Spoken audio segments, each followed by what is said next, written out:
अस्सलाम वालेकुम। Technical guidance के साथ मैं महमूद अजीम हूँ और आज की इस वीडियो में हम पाकिस्तान के नंबर 1 इन्वेक्स कंपनी के नाइट्रोक्स MPPT हाइब्रिड इन्वर्टर का कंपैरिजन करवाएंगे मैट्रिक्स के साथ, जो कि फ्रोनस कंपनी का है।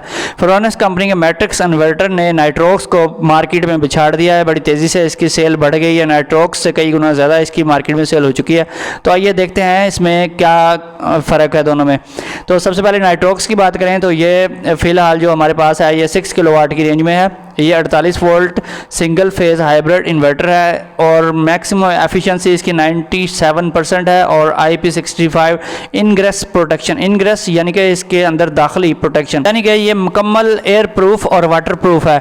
इसके बाद ये ड्यूल MPPT भी है, यानी कि इसमें MPPT के 2 ऑप्शन हैं, अलग अलग 2 इसमें स्लॉट्स दी गई हैं और अलग अलग 2 स्ट्रिंग्स इसमें लग सकती हैं। इसके बाद स्पोर्ट मल्टीपल पैरेलल ऑपरेशन, यानी कि काफ़ी सारे ये यूनिट आपस में पैरेलल किए जा सकते हैं। स्पोर्ट जनरेटर कनेक्शन, यानी कि इसके साथ जनरेटर का भी कनेक्शन किया जा सकता है। इंटरनल SPD, इसके अंदर सर्ज प्रोटेक्शन डिवाइस है अपनी इसकी, और इसके अलावा ये जीरो एक्सपोर्ट है, नेट मीटरिंग करता है। जेन पोर्ट अलग से अवेलेबल है जिसे हम स्मार्ट लोड के तौर पे भी यूज़ करते हैं। स्मार्ट लोड यानी कि उसे हैवी लोड हम आम लैंग्वेज में बोलते हैं। इसके अलावा इसमें हाई सर्ज एंड्योरेंस भी है, यानी कि बहुत ज़्यादा हाई अगर सर्ज आ जाती है तो उसकी बर्दाश्त, इसकी एंड्योरेंस यानी बर्दाश्त बहुत ज़्यादा है। 6 टाइम ऑफ यूज़ सेटिंग, इसमें टाइम ऑफ यूज़ की डिफरेंट टाइप्स की 6 अदद सेटिंग्स मौजूद हैं। ड्यूल आउटपुट है इसमें, वही चीज़ यानी कि लाइट लोड और हैवी लोड की अलग अलग आउटपुट है।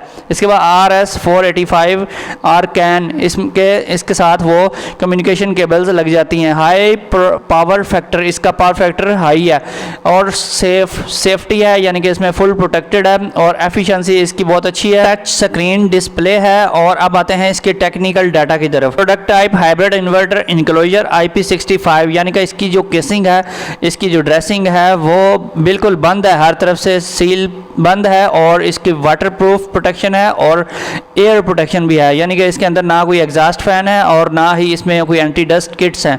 अंदर की हवा अंदर रहती है और बाहर की बाहर रहती है। और इसके अलावा इसकी प्रोटेक्शन क्लास जो है 1 है और ambient temperature -45 to +60 degree centigrade तक इसकी वर्किंग है। लेकिन जैसे ही temperature greater than 45 degree centigrade होता है इसकी डीरेटिंग स्टार्ट हो जाती है, यानी कि इसकी आउटपुट लो होनी शुरू हो जाती है। और बैटरी वोल्टेज चार्ज मोड में है। बैटरी वोल्टेज 48 वोल्ट की बैटरी इसके साथ कनेक्ट की जा सकती है, यानी कि 4 बैटरियां लगती हैं और 40 वोल्ट तक उनको डिस्चार्ज करवा सकते हैं और 60 वोल्ट तक उनको मैक्सिमम चार्जिंग दे सकते हैं।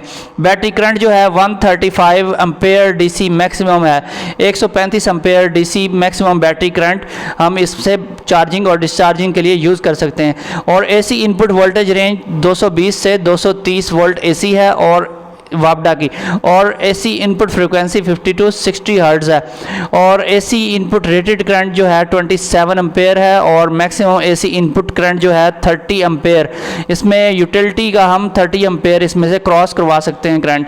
और मैक्सिमम इनपुट पावर जो है AC के ऊपर जब ये चल रहा होता है जब 6600 वाट 6600 वाट और मैक्सिमम अपरेंट आउटपुट पावर जो है 6600 VA, और यानी कि ये आउटपुट में भी 6600 वाट पावर देता है। PV इनपुट वोल्टेज रेंज जो है इसकी 125 वोल्ट मिनिमम है, स्टार्टिंग रेंज है, और 500 वोल्ट DC मैक्सिमम है। आपको 545 वाट के मिनिमम 4 सोलर पैनल्स लगाने पड़ेंगे तब ये स्टार्ट होगा। और मैक्सिमम इसको इनपुट में हम 500 वोल्ट दे सकते हैं ओपन सर्किट के, और 425 वोल्ट वो रह जाते हैं अंडर लोड। और 150 वोल्ट इसकी स्टार्टिंग रेंज है, लेकिन वो जब लोड पड़ता है तो 125 वोल्ट रह जाते हैं। तो इसी तरह से इसकी PV इनपुट करंट जो है 13 एम्पेयर DC एक इसकी पोर्ट का है और दूसरी जो इसकी पोर्ट है उसकी भी 13 एम्पेयर DC, यानी कि 13 एम्पेयर एक स्ट्रिंग से ये प्रोवाइड करेगा, दूसरी स्ट्रिंग से भी 13 एम्पेयर प्रोवाइड करेगा। लेकिन इसके साथ नीचे लिखा हुआ है 17 एम्पेयर DC, यानी कि 17 एम्पेयर वाले आप मैक्सिमम पैनल लगा सकते हैं। और 7800 वाट की इसकी मैक्सिमम PV पावर है।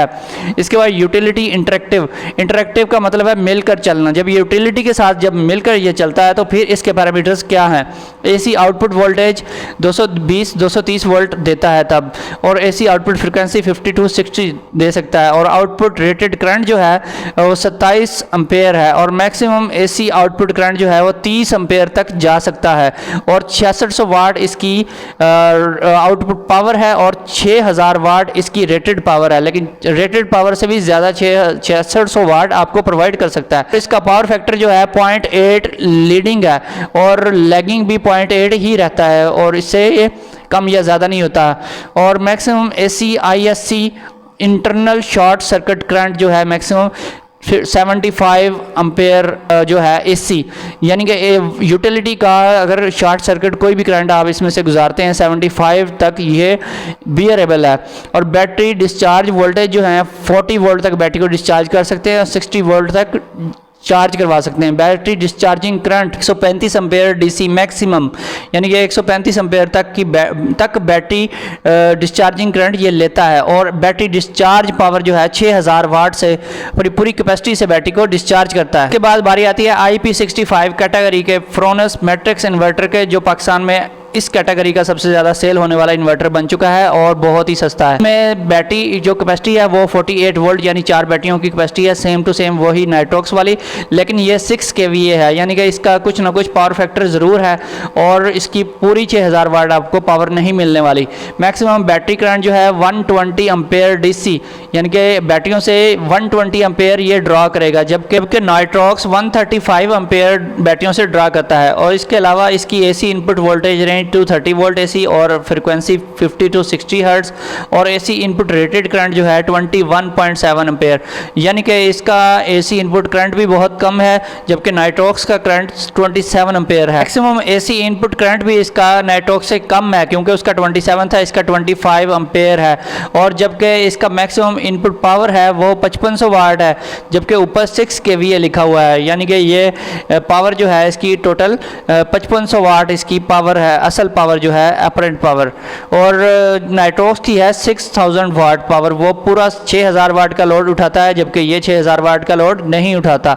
इसके अलावा इसकी PV input voltage range 370 volt DC इसकी जो है बेस्ट परफॉर्मेंस वहाँ पे आपको मिलती है, और 100 वोल्ट पे इसका स्टार्टअप है, और 500 वोल्ट तक इसके साथ PV कनेक्ट कर सकते हैं। नाइट्रॉक्स के साथ भी 500 वोल्ट मैक्सिमम कैपेसिटी है, लेकिन उसका स्टार्टअप जो है उधर लिखा हुआ है 125 या 150 लिखा हुआ है, लेकिन ये 100 वोल्ट लिखा हुआ है इन्होंने, लेकिन ये 100 वोल्ट के ऊपर स्टार्ट नहीं होता। अगर हो भी जाए तो फिर इसमें फ्लक्चुएशन होती रहती है, और ये इतना कोई सक्सेसफुल नहीं है। 125 वोल्ट DC से 425 वोल्ट DC तक इसकी MPPT रेंज लिखी हुई है, यानी कि अंडर लोड ये इतने वोल्टेज के ऊपर आ जाता है।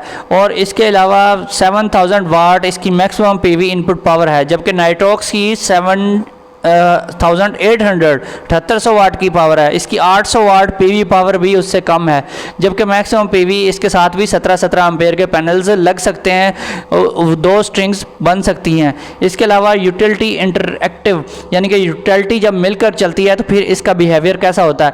Output AC voltage 230 volt AC और 50 to 60 हर्ट्ज फ्रिक्वेंसी, और जबकि 21 एम्पेयर AC का करंट है, यानी कि उससे नाइट्रॉक्स से 6 एम्पेयर कम है, उसका 27 है, इसका 21 है।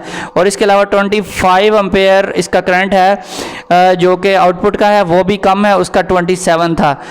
और इसके अलावा 5500 वाट इसके ऊपर लोड डाल सकते हैं, जबकि नाइट्रॉक्स के ऊपर 6600 वाट मैक्सिमम लोड डाल सकते हैं, और 5000 वाट इसकी रेटेड पावर है, जबकि नाइट्रॉक्स की रेटेड पावर 6000 वाट है। और पावर फैक्टर यहाँ पे इसका लिखा हुआ है 0.8 लीडिंग टू 0.8 लैगिंग, लेकिन इसकी असल पावर इससे कम बनती है, इसलिए इसका पावर फैक्टर 0.8 नहीं बनता। और 75 एम्पेयर इसका AC internal short circuit ISC current है, जो कि सेम टू सेम नाइट्रॉक्स वाला ही है। इसके अलावा बैटरी डिस्चार्जिंग वोल्टेज वही है, जबकि बैटरी डिस्चार्ज करंट 120 एम्पेयर है, जबकि उसका 135 एम्पेयर था। इसके अलावा इसकी 5500 वाट पावर है डिस्चार्ज बैटरी, जबकि उसकी 6000 वाट की थी। इसके अलावा जब स्टैंड अलोन मोड के ऊपर जब चलता है, जब यानी कि अकेला चलता है बगैर किसी सपोर्ट के बैटरी के ऊपर चलता है, तो फिर इसकी AC आउटपुट वोल्टेज जो है 230 वोल्ट AC इसकी इन्वर्टर की, और आउटपुट फ्रिक्वेंसी 50 to 60 हर्ट्ज और 21 एम्पेयर इसके ऊपर हम लोड डाल सकते हैं। इससे ज़्यादा लोड डालेंगे तो ये जल जाएगा। 5000 वाट तक का इसके ऊपर यानी लोड डाल सकते हैं। Maximum continuous AC pass through 35 ampere AC, यानी कि एसी सेक्शन में 35 एम्पेयर का इसमें से पास थ्रू करवा सकते हैं हम करंट, जबकि नाइट्रॉक्स में हम 40 एम्पेयर तक का करंट पास थ्रू करवा सकते हैं। इसके अलावा इसकी पीक आउटपुट पावर यानी सर्ज कैपेसिटी भी नाइट्रॉक्स से काफ़ी कम है। इसकी 10,000 वाट की कैपेसिटी है, उसकी 12,000 वाट की कैपेसिटी है एट 10 सेकंड, यानी कि 10 सेकंड तक ये 10,000 वाट का लोड बर्दाश्त कर सकता है। इसके अलावा battery discharge voltage same to same वही है, और maximum discharge current 120 ampere DC, यानी कि उसका 135 एम्पेयर डीसी है, इसका 120 है। जबकि इसका ambient temperature -25 to 60 degree centigrade, जबकि नाइट्रॉक्स का -45 टू 60 था और उसकी रेंज ज़्यादा है। दोनों इन्वर्टर सेम कैटेगरी के यानी प्रोटेक्टिव क्लास 1 और IP65 प्रोटेक्शन के हैं, लेकिन अगर नाइट्रॉक्स की प्राइस 4.5 लाख है और इसकी प्राइस 3.5 लाख मिल रही है, 1 लाख का डिफरेंस है, तो इसकी कोई ना कोई रीज़न ज़रूर है। सारे कंपैरिजन का जो नतीजा निकलता है वो ये है कि जितनी ज़्यादा प्राइस है नाइट्रॉक्स की, उसकी क्वालिटी और उसकी पावर भी उतनी ही ज़्यादा है, जबकि जितनी कम उसकी प्राइस है मैट्रिक्स फ्रोनस की, उतनी ही उसकी क्वालिटी और उसकी पावर भी उतनी ही कम है। लेकिन ओवरऑल मैट्रिक्स एक अच्छा इन्वर्टर है, कम प्राइस में इसने मार्केट में नाइट्रॉक्स को वाकई बिछाड़ दिया है और उसकी सेल बहुत ज़्यादा है। इसी वजह से नाइट्रॉक्स पीछे चला गया है, लेकिन क्वालिटी वाइज आज भी नाइट्रॉक्स पाकिस्तान का नंबर 1 इन्वर्टर है। दोस्तों, अगर वीडियो पसंद आई है तो वीडियो को लाइक करें, शेयर करें, चैनल को सब्सक्राइब कर लें। फिर मिलेंगे एक नई वीडियो के साथ। ओके, अल्लाह हाफिज़।